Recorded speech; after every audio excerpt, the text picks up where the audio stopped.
Sa video na ito ay pag-uusapan po natin ang pinakabagong prediction para kay XRP, kung saan sinasabi po ng mga analyst na maaring maabot po nito ang presyong $4.1 o $5.85 na presyo. Mukhang nagiging mainit na muli ang usapan tungkol kay XRP matapos po ang matagal nitong pag-stagnate sa market. At yan ang siyang ating aalamin sa video na ito. Pero bago po tayo magpatuloy ay nais ko lamang po munang bigyang linaw ang aking disclaimer kung saan ang nilalaman po ng video na ito ay hindi po ito isang financial advice. For education and information purposes lamang po ang layunin nito. Ayan, umpisan po natin sa kung ano po ang kasalukuyang lagay ng presyo ni XRP ngayon. Matapos maabot ang 7-year high na $2.87 nitong nakaraang linggo, ang momentum po ni XRP ay tila huminto. Bumaba ito sa halos $2 bago muling bumawi. Sa ngayon, ang presyo po ni XRP ay nasa $2.40. Tumaas po siya ng 3% sa nakalipas na 24 oras. Bagamat tila hindi pa ito masyadong gumagalaw, marami po ang naniniwala na si XRP ay nagwa-warm up. Yan, nagpapainit pa lamang para po sa susunod nitong mas malaking rally. Ayan. Ngayon ay bakit po sinasabing may potensyal si XRP na maabot ang presyong $4.1 o $5.85? Ayon po sa technical analyst na si Dark Defender, si XRP ay kasalukuyang nagpapainit para sa susunod nitong bull run. Gumamit po siya ng Fibonacci retracement levels para matukoy ang mga resistance levels at saka support zones. Kung muling magkakaroon ng momentum sa XRP, ang susunod po nitong target ay nasa pagitan po ng $4.1 at saka $5.85. Ayan, wala po siyang ibinahagi na chart dito. Pero ayan, ang $4.1 ay kakailanganin po ni XRP na tumaas ng 78.1% mula sa kasalukuyang presyo nito para maabot ang target price na ito. Ayan, $4.1. Pagdating naman po rito sa $5.85, para maabot po ito, kinakailangan po ang mas malaking pagtaas na 145%.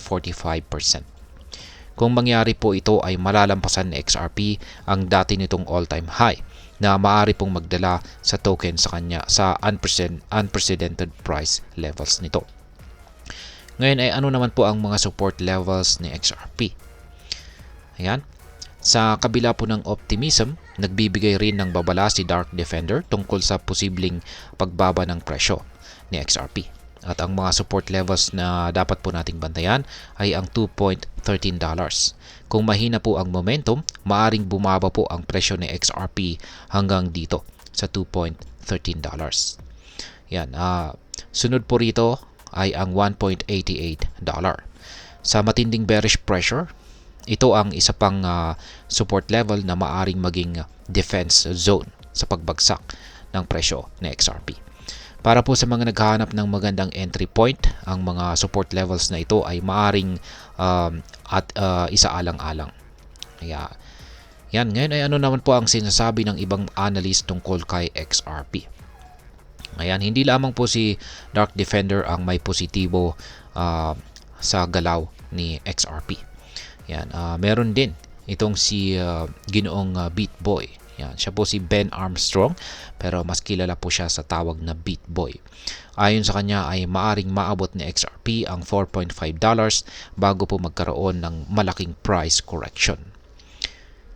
Yan, ang ibang analyst naman ay naniniwala silang kailangang ma-break muna raw ni XRP ang resistance level nito sa presyong $3.84 bago po ito tuluyang mag-surge pataas or magpatuloy sa pag-angat sa kanyang presyo.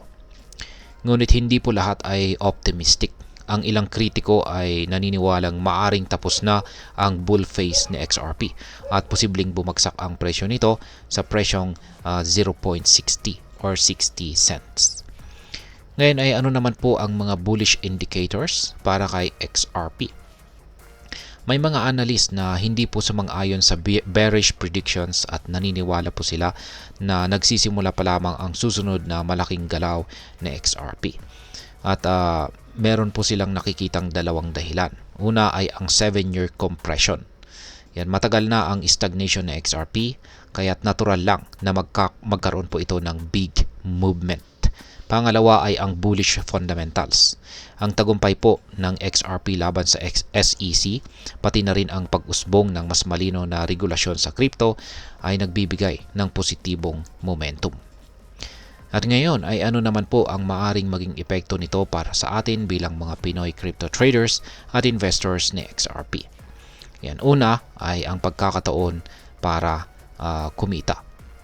Kung totoo po ang prediction na tataas si XRP sa $4.1 o $5.85, malaki po ang potensyal na kita para sa mga nagko-hold o mag-i-invest ngayon kay XRP. Pangalawa ay ang pag-iingat sa correction.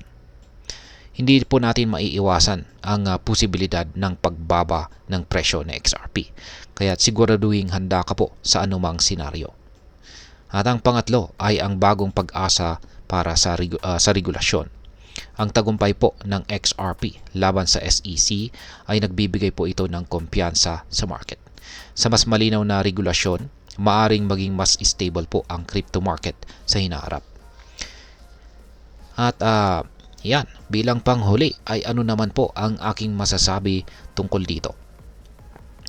Si XRP ay patuloy po na nagpapatunay na isa itong matatag na crypto asset. Kahit pa maraming kontrobersiya ang hinaharap nito. Ngunit tulad po ng anumang investment, laging may kaakibat na risk. Kaya't mahalaga pong mag-research, sundin ang mga balita, at huwag pong mag-invest ng higit pa sa kaya nating mawala. Kung bullish ka po kay XRP, ang kasalukuyang presyo ay maaring magandang entry point. Pero kung hindi ka sigurado, huwag kang magmadali. Tandaan, ang tamang kaalaman ang pinakamalakas nating puhunan. At ayan, hanggang dito na lamang po tayo sa video na ito mga ka-crypto. Sana po ay inyong nagustuhan ang aking paliwanag sa video na ito. Kung inyo po itong nagustuhan, pakiclick lamang po ang like button nito. Marami pong salamat sa panonood. Ingat po tayo lagi at God bless po sa ating lahat.